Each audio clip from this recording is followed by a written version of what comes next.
Just weeks before an election, the Shasta County Board of Supervisors called an emergency session to censure their new registrar of voters.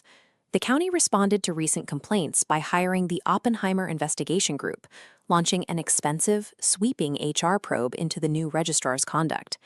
While an investigation of this scale might typically follow allegations of fraud or gross negligence, the official findings describe something different: a series of sarcastic, offhand remarks made to employees about routine office tasks.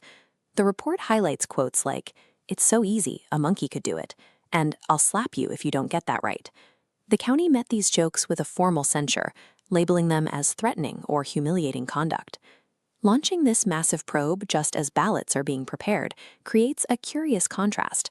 The board has chosen to hyper-focus on these verbal gaffes, while leaving far more significant procedural violations entirely unaddressed. When we place the current registrar's jokes side by side with the documented actions of the previous administration, the weight of the evidence shifts. Under the previous assistant registrar, the office received funding from the Center for Tech and Civic Life, commonly known as Zuckerbucks. When a board supervisor asked directly about this money, the assistant registrar gave a false answer.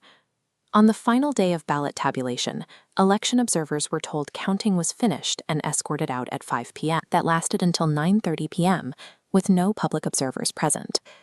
Signature verification on mail-in ballots was performed at speeds of less than 1 second per ballot. Observers were kept in a separate room, forced to watch on screens that moved too fast to allow for any meaningful review of the names. These records also show open stacks of ballots left in rooms without chain of custody controls, and final tallies that remained unmatched to the number of participating voters. Meanwhile, the county's voter rolls continue to list deceased individuals and business addresses as active voters.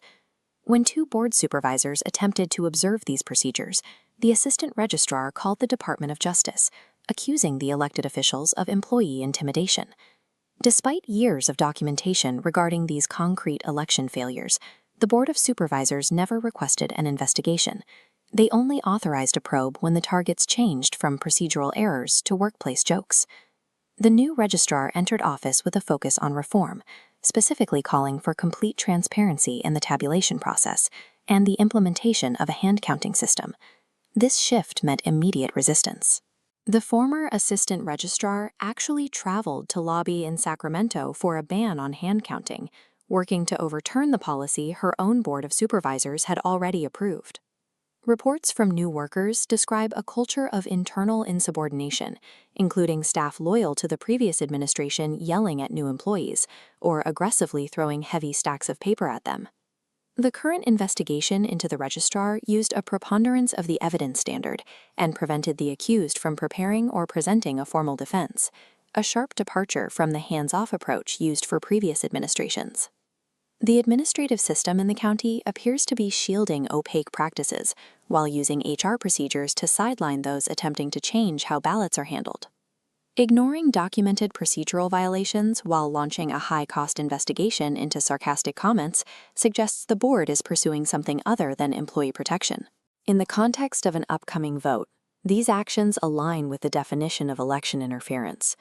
This timeline, the strategic use of a flawed investigation, the timing of the censure, and the internal staff pushback, points towards an effort to remove a transparency advocate and return the previous leadership to power.